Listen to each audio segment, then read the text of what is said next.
Assalamu alaikum and welcome to Islamic Life with me, Reza Ghazim. Discrimination against Muslims in terms of employment is the latest part of the jigsaw of discrimination that seems to be part and parcel of life in the UK. Are we surprised? And should we not try to become aware and then challenge the root cause of this employment challenge? Muslims face the highest unemployment levels of all religious and ethnic groups in the UK.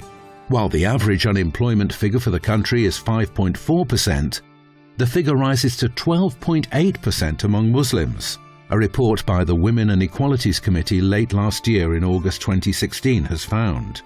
The report further argues that the government must directly address discrimination in the workplace and do more to support people into work. The report also places an emphasis on the employment discrimination faced by some Muslim women. Why exactly are Muslim unemployment figures so high? Is there any hidden or obvious agenda against Muslims? How can Muslims secure and save their jobs? How can young Muslim graduates compete in the job market? And how should Muslims react against discrimination in their workplace? Although the report urges the government to do something to address the matter, is there a political will in the government to really assist Muslims in the employment sector? Isn't the government itself to blame for creating an environment where stereotypes against Muslims are so pervasive? We're honoured to be joined by our esteemed guest, Professor Tariq Ramadan, to discuss all of these issues. Welcome to the programme, Professor. Assalamu alaikum. Wa alaikum assalam. I wanted to ask you, we talked about the figures, high unemployment figures among the Muslim community in the UK. Why are they so unusually high compared to the general population? Do we not, as Muslims, want to work? I think it's important to look at the figures and to get an overall picture, because if we go straight from figures, say, okay, the Muslims are discriminated, and to try to solve the problem through this very specific understanding, we are not going to get it right. It's now something which is, a comprehensive approach is necessary.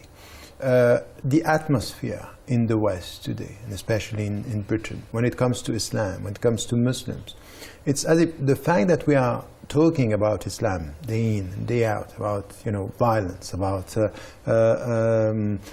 people who were born and raised in the UK and then they ended up doing 2005 and the terrorist attacks, violence, women discrimination, the image is very negative. So this has an impact. So we have something here which has to do with a psychological factor.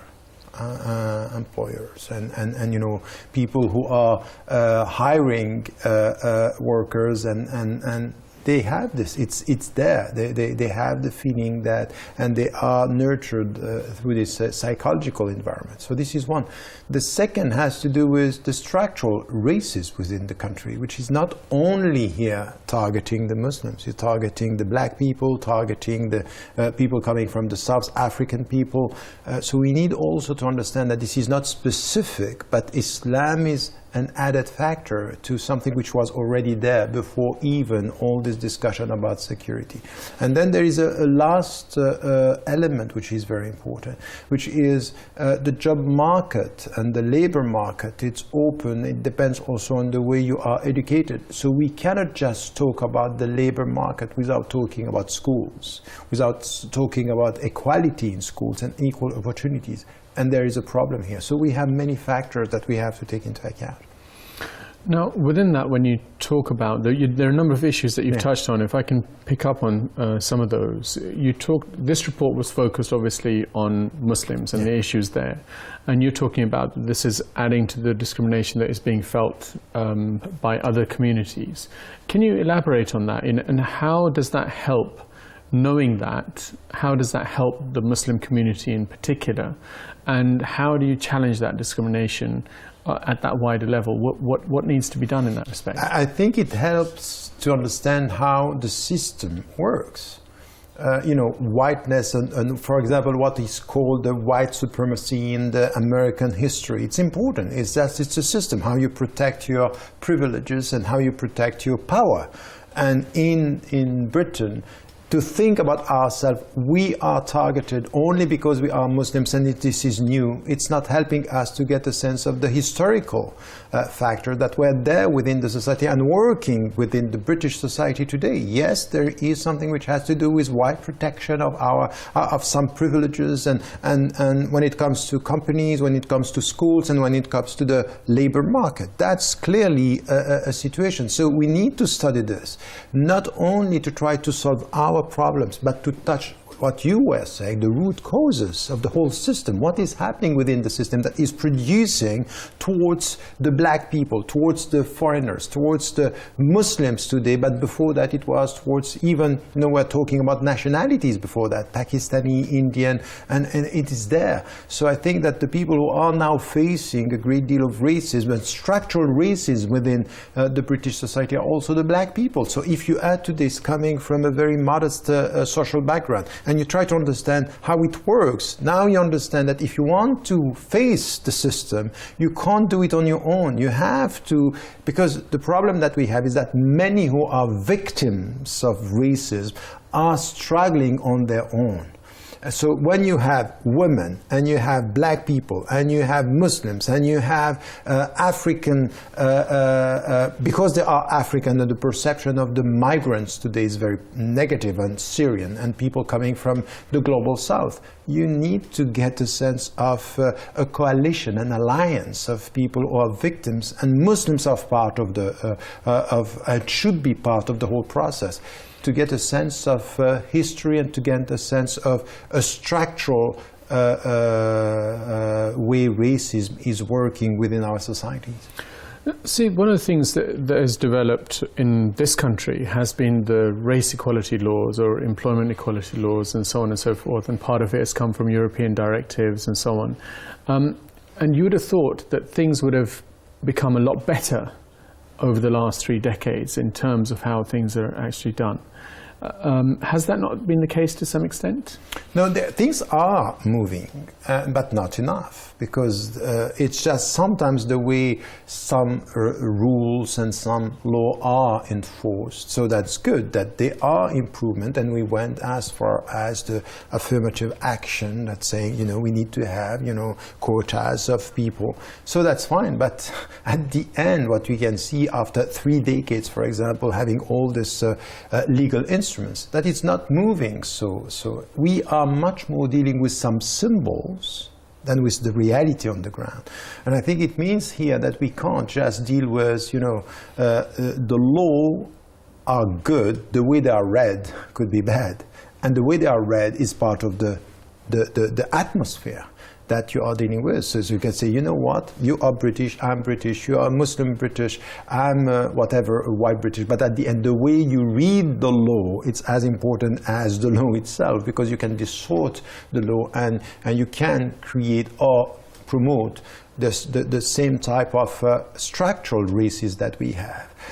It's the same with incarceration, for example, because you will see that the figures are quite interestingly, mirroring one another. You look at the job market and the labor market, and you look at what is happening in jail and incarceration, for example, in Britain or in other Western countries, you'll see that there are similarities in the way there are a distortion in the way the law are enforced. So I would urge the Muslims, don't just take it as we are targeted and we are victims. It's a system, it's a structure, and it's an epistemic way of thinking that we need to create, much more than only thinking of ourselves as victims of racism. I do want to come back to one or two of the points that you've made, but we do like to keep this show as interactive as possible and really value your opinion. Here is what you sent us this week.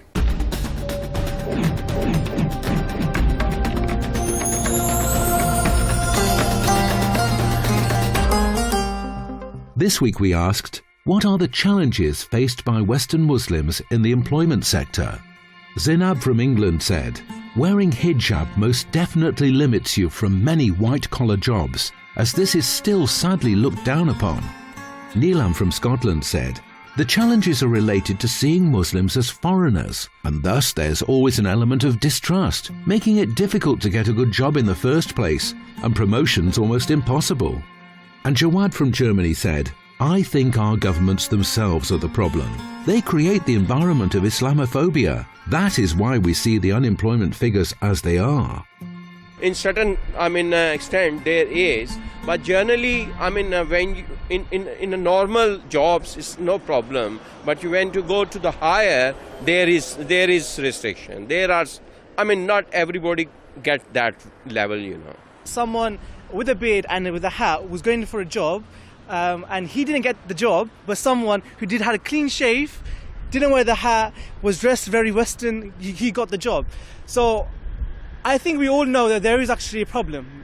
But the root of the problem is that if we don't interact with the Western culture to an extent, which is Islamically, which is allowed in our religion, which doesn't affect our way of thinking, our Islam, then it's fine. But and I think we need to do that more. We need to start interacting with the West more, and therefore they can learn about religion more. Because what I've realized personally, and I think a lot of the youth have realized, is that people are finding it very difficult to interact, and they don't know enough about religion a lot. So if you speak to someone who's someone who's not a Muslim, he finds it very difficult to understand about religion. I might think, yeah, there's quite of places that people are a bit racist, like if some ladies wearing a hijab during their office work, so I don't think they are very comfortable in their place. But otherwise, we are Muslim and we're proud of our religion, so we're not doing anything against anybody, We just want to live peacefully and respect each other. That's all the comments we have for this week. If you'd like to have your views featured in the show, be sure to follow us on Facebook or join us on Twitter.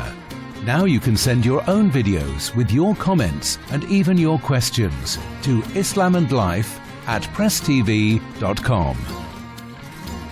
What measures, in terms of the problems that were being talked about in the clips, do you feel are being taken or should be taken to make sure that some of the problems, for example, the hijab that was mentioned, that people are going to be able to integrate Muslims into the workforce without seeing these things as problems?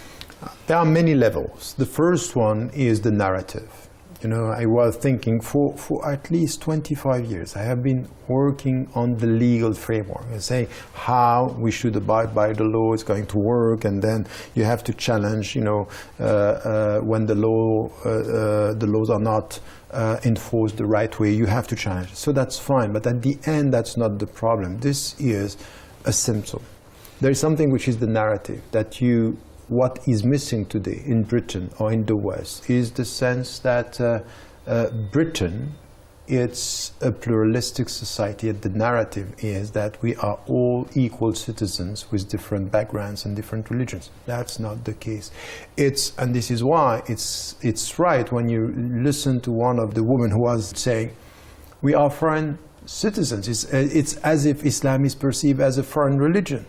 It's not part of the narrative. So, and if you are perceived as, even if you are a citizen perceived as a foreigner, it's not going to work. So there is something here where the government, the civil society or the media should now change the narrative. If we keep on creating and nurturing this atmosphere of fear and mistrust, is not going to work. So this is one level.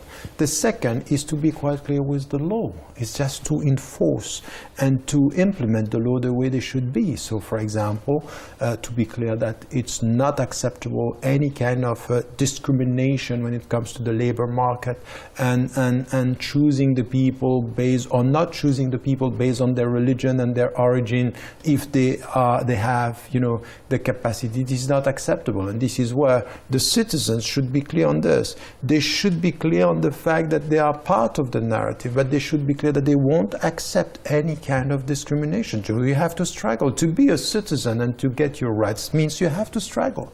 So we have to get rid of this victim mentality. Yes, we might be victims of racism, but we should not nurture the victim mentality. So this is where the law here should be important.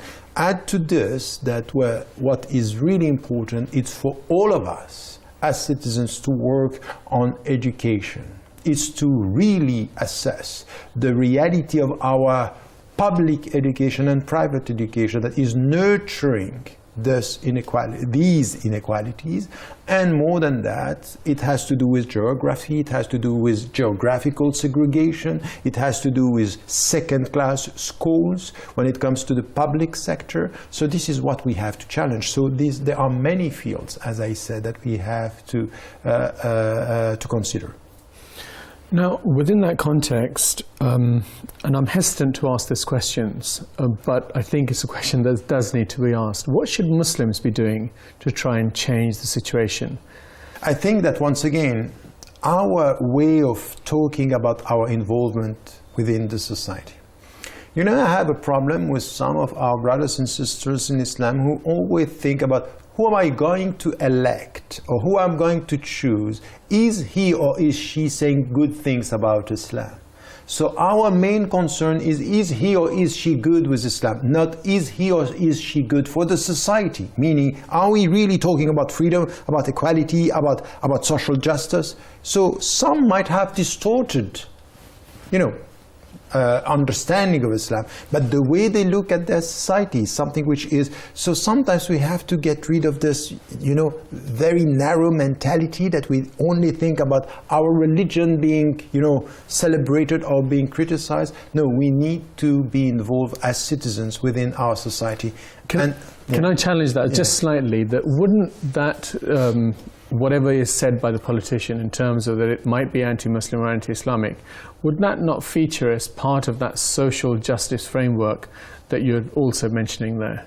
Yes, but this is exactly that we should not be superficial on good, because you have politicians who are populist in the way they are pleasing the Muslim with some superficial statements, but at the end their policies have nothing to do with social justice. So we need to be quite clear. If you are serious about what you say about pluralism, we want to see this with your policy, and it should be good for all the citizens, not only for us. Don't try to please us and to destroy or not to promote social justice. So there is a way we have to be involved in the civil society. We have to be citizens, and we have to, not only citizens, by the way, human beings, and we have to be involved. And the second thing is just not only to talk about Islam when it comes to unemployment, to talk about injustices for all, so to have internally a universal voice, to be the voice for the voiceless.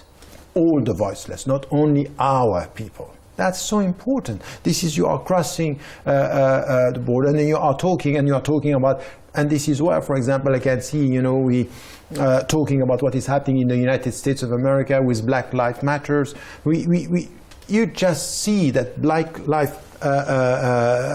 Matter is as if it's a black business. We have to be involved in this, and here in the UK or in Europe we have to be involved. The last thing which is important here is never to never give up. Meaning, if I am discriminated, if there is something which is against my rights, I have to struggle. Never keep quiet. Never accept whatever could happen. And for example, with our sister who are wearing the headscarf, don't accept to be discriminated. So it's a fight, it's a struggle, and it might be difficult today, but this is the way we are going to build our future in this society, by saying, in the name of our citizens, we are not going to give up on our rights.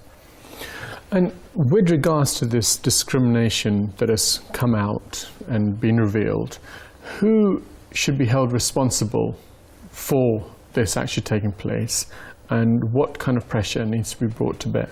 First, as it was said in the clip, the government. We have to challenge the government, and it has to be done by our political discourse, and sometimes, clearly when we are going to vote and when we are going to choose our politicians. We have to challenge the political discourse and what the government is doing.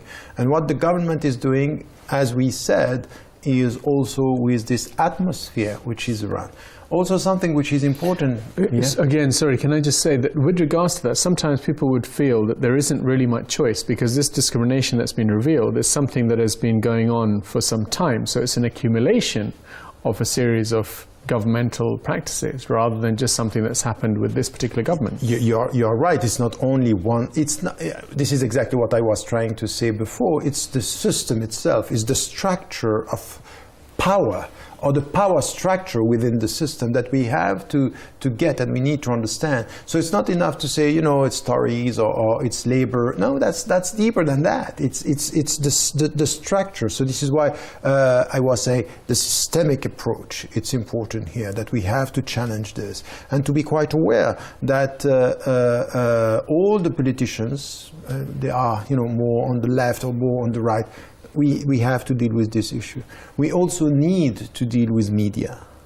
That's very important, because the media, the way they are talking about Islam, for example, and about our society, has, it's impacting on the way the people are going to be treated on the labor market, in schools or in the labor market. So this is also something which is important. How much or how many stories do we have which are positive stories about people being involved in their job and doing good things?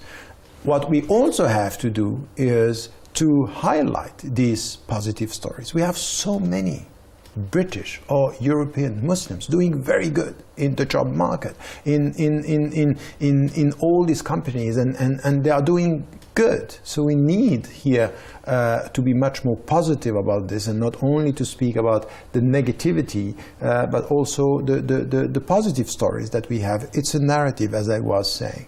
And as I said once again, the government, the media, and now we have to deal with entrepreneurs and to be quite clear. I was working at the grassroots level with some, companies and the people who were in charge, and they were saying we have a problem with the Muslims. They are always late, they don't work well, and when we say something, they play the victim and say, you don't like me because I am a Muslim. So there is something that it's important that sometimes the Muslims should avoid playing the victim. But there is something here that we need to deal with, is that this discourse coming from the entrepreneurs, and this has to be challenged as well, as saying these are prejudices that you cannot just keep and justify your attitude through these perceptions. This last example that you used about how the Muslims play the victim card, in the current climate, surely that would be an exception rather than, but it's sometimes used as a way of saying, well, it works both ways, and so on and so forth, and actually equalizing the imbalance in the power that one group has, whereas something that the other group doesn't. So what would you say to that kind of analysis? No, I think that you are right. We have to be very cautious not to accept, it's going both away, and the Muslims are playing the victim. No, we have to be clear with some, and I met some of the Muslims. They went to an interview and they were not prepared. I said, he didn't like me. I said, yes, but we are not prepared. So we need to be clear on this, but this cannot be put at the same level of a structural racism and the system. That cannot be the same. Here we are dealing with individuals. That's fine. It could happen. But here we have a structural racism or a structural stigmatization that should be challenge, and this is why we have to come with a very strong voice, but once again, not by ourselves, not on our own. We need to get a sense of this community where many groups, many people are facing structural racism, and we have to come together. This is the only way to change the system and not to solve the symptoms or the visible side of the equation. Lots of interesting points being made. The prevailing prejudice in British society is exacting its toll on the ability of Muslims to become employed. While at one level every Muslim should portray the best image of Islam that they can, it must also firmly be noted that it is not the fault of the Muslim. The white British establishment needs to change its structural prejudices and stop the machinery of the propaganda of hate from creating further jigsaw pieces of discrimination. That's all the time we have for today. I would like to thank Professor Tariq Ramadan for joining us, and I thank you all for watching. Until next time, goodbye.